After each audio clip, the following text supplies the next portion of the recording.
Have you ever wondered what it truly means to take perfect care of yourself after 70? Many people assume that aging automatically means slowing down, becoming fragile, and giving up the things that once brought them joy. But the truth is, self-care after 70 isn't about accepting decline. It's about mastering the art of balance, wisdom, and prevention. This stage of life gives you the rare opportunity to live not just longer, but better. In this video, we're diving into 6 powerful ways to care for yourself perfectly after 70. Each one is backed by both science and experience, practical steps that keep your body strong, your mind sharp, and your spirit peaceful. And by the end of this video, you'll discover that the quality of your later years doesn't depend on luck or genetics. It depends on what you do every single day to protect your health and peace of mind. Stay tuned until the end because the final tip might change how you think about self-care forever. It's not about expensive supplements or strict routines. It's about one simple shift that helps you live the rest of your life with clarity, confidence, and calm. Number 1, listen to your body before anyone else. One of the greatest mistakes seniors make is believing that doctors, family members, or caregivers always know their body better than they do. After 70, the most important rule of self-care is learning to truly listen to your body's signals, your energy, your sleep, your hunger, your breathing, and your emotions. No machine or medication can replace that inner awareness that comes from decades of living inside your own skin. If your body feels unusually tired, it's not laziness, it's a message. If your legs feel heavy, your heart feels restless, or your sleep changes suddenly, it's not just old age. It's your body quietly telling you that something needs your attention. Seniors who live, they don't wait until a small issue becomes a crisis. They prevent the crisis by paying attention to early signs. Consider what happened to John, a 78-year-old man who used to ignore his fatigue because he thought it was normal for his age. He later discovered that his normal tiredness was actually a sign of mild anemia and dehydration, conditions that could have led to serious heart strain. Once he started listening to his body, hydrating properly, and resting when needed, his energy levels returned, and his heart health improved. Your body never lies, but it does whisper. The challenge is learning to hear it before it starts to shout. A sudden change in appetite, unusual pain, dizziness, or emotional shifts are early signals that something is off. Don't dismiss them as nothing. Write them down. Talk about them with someone you trust. The sooner you understand your own signals, the more power you have over your health. Modern medicine focuses on numbers, blood pressure, cholesterol, glucose. But those are only part of the story. The real story is in how you feel day to day. That deep intuition, that subtle awareness of when something feels off, is your built-in survival system. And at this age, trusting it is not just wise, it's essential. Listening to your body is not weakness, it's mastery. It's the foundation of every other act of self-care that follows. Number 2, protect your morning energy like it's gold. After 70, your energy becomes one of your most precious resources. It's not about how long you can go in a day, it's about how well you use your best hours. Morning is when your body is most refreshed, your mind is clearest, and your willpower is strongest, but too many seniors waste this golden window on distractions, checking the news, scrolling through negative stories, or rushing through chores. Real self-care starts with reclaiming. If you begin with stress, clutter, or noise, your body stays tense, and your mind never fully settles. But if you begin with calm, light, and nourishment, everything that follows feels smoother. A slow morning is not laziness, it's alignment. It's the time when your nervous system resets, and your heart finds its rhythm for the day ahead. Think of your energy like a savings account. You only have so much to spend each day. And wasting it on unimportant things early in the morning leaves you with little for what truly matters: your health, your joy, your relationships. The smartest seniors protect their mornings fiercely. They wake up, open a window, stretch gently, and drink water before coffee. They move slowly, not because they have to, but because they've learned the beauty of not rushing. Take Martha, age 76, who used to wake up and instantly turn on the TV for company. The constant noise raised her anxiety, and she often felt drained before breakfast. When she replaced that habit with quiet morning walks and simple journaling, her energy soared and her blood pressure stabilized within weeks. She learned that peace in the morning protects strength for the rest of the day. Try this: spend your first 30 minutes in silence. No phone. No TV. No rush. Just breathe, stretch, and listen to your own thoughts. This practice trains your body to begin each day in balance rather than chaos.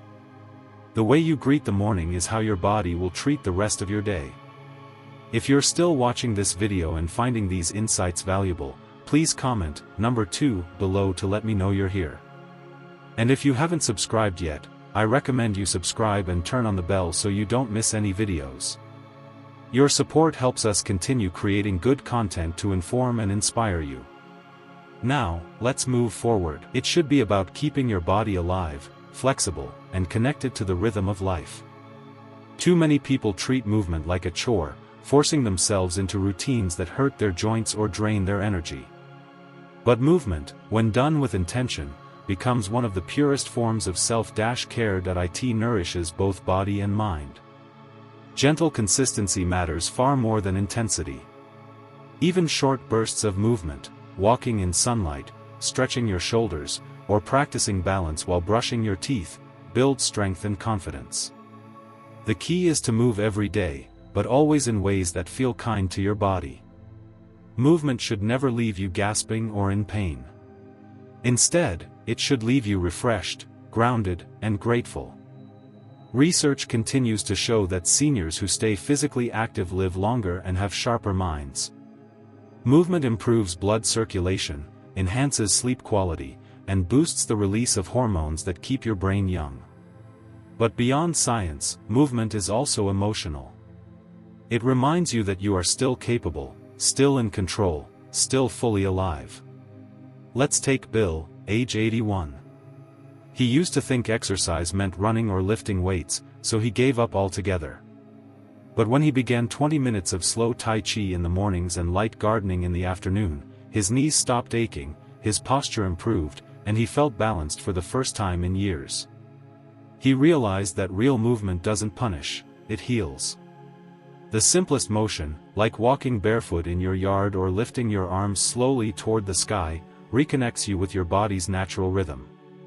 And that rhythm is what keeps your heart strong, your mind calm, and your spirit steady. So ask yourself, not, did I work out today, but, did I move in a way that made me feel alive?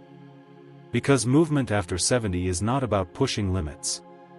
It's about Number 4, feed your body the way you feed your mind. At this stage of life, food becomes more than fuel. It becomes medicine, memory, and mood. What you eat determines how clearly you think, how deeply you sleep, and how quickly you recover from illness.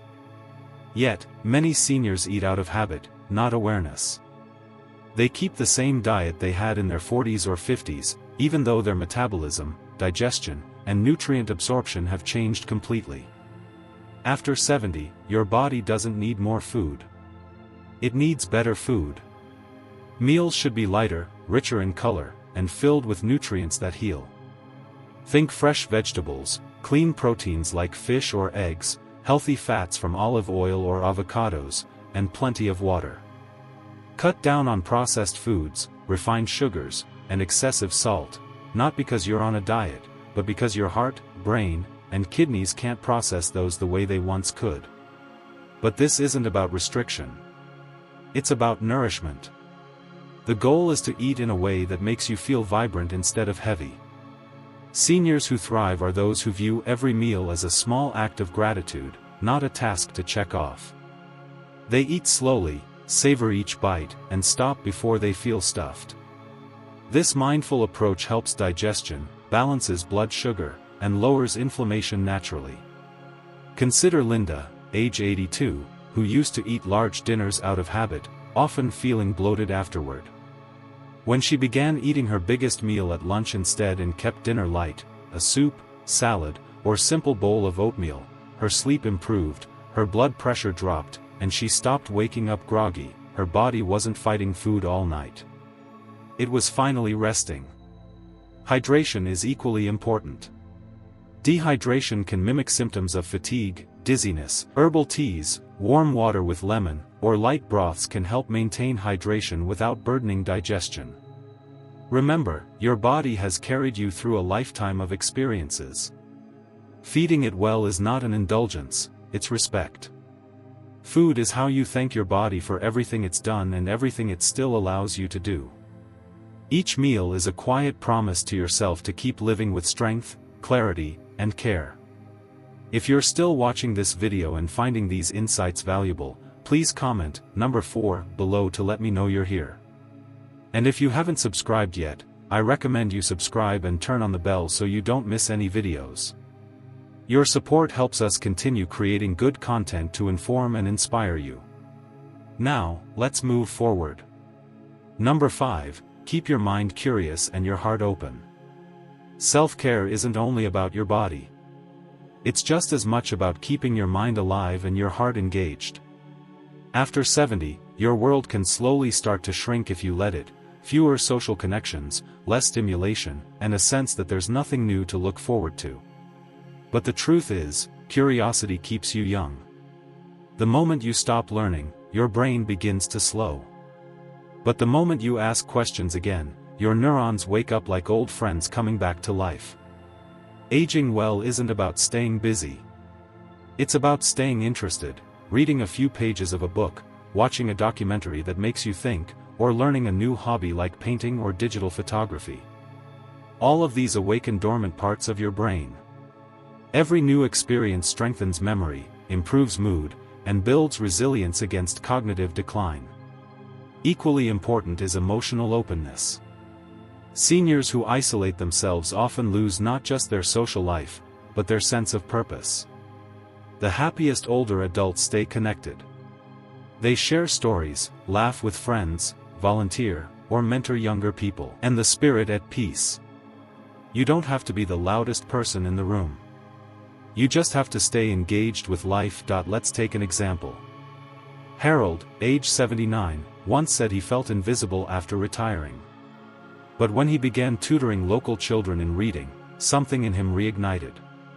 The simple act of helping others made him feel useful again.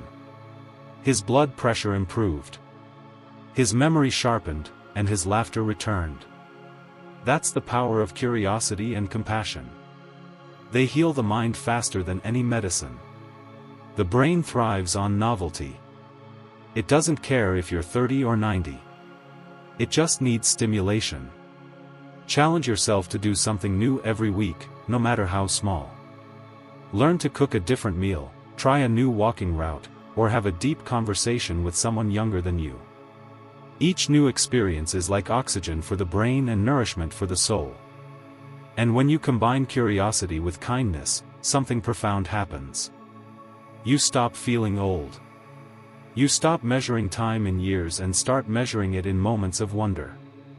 Caring for yourself perfectly after 70 means never losing that spark that says there's still more to see, more to learn, more to give.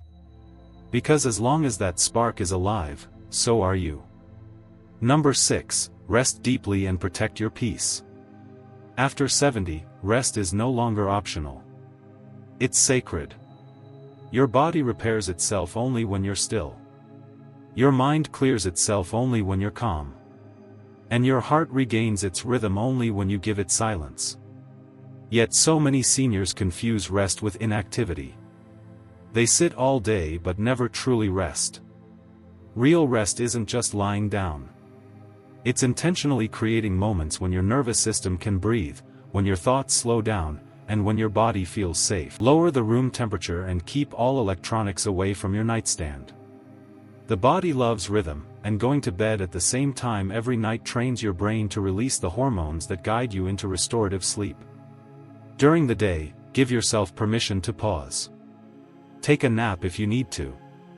Sit by a window and just watch the light change. Let your mind drift. Stillness is not wasting time, it's extending your time. It's what allows you to recover from the small stresses that quietly drain your energy. Seniors who rest well tend to think clearly, react calmly, and live with far less anxiety. Think of Patricia, age 83, who used to push herself non-stop, cleaning and organizing from dawn to dusk. Her body was tired, her sleep shallow, and her heart rhythm irregular. When she learned to rest properly, to take breaks without guilt, to breathe deeply, to end each evening with gratitude, her blood pressure normalized, her sleep improved, and her laughter returned. Rest gave her life back. Protecting your peace is also about emotional boundaries. You don't have to absorb everyone else's problems or say yes to every request.